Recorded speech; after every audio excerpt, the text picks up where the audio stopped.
everyone, welcome back to Sunny Direction. Thank you so much guys for tuning in. I'm here to update you of what's going to happen on Skeem Saam from the 23rd to 27th of February 2026 on Monday. Jacobeth is left in utter disbelief after her meeting with Kganyago. Lehasa pleasantly surprises his wife with a romantic at-home spa date on Tuesday. Mantuli warns Jacobeth against counting her chicken before they hatch.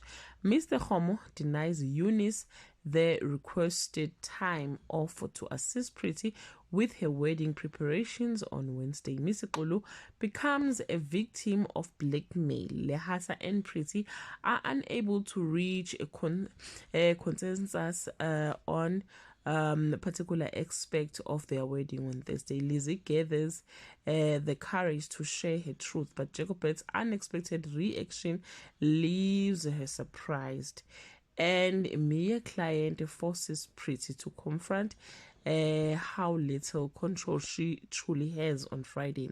Mrs. Kgomo returns to Steph to start afresh. Mr. Xulu makes effort to establish a connection with a beautiful woman.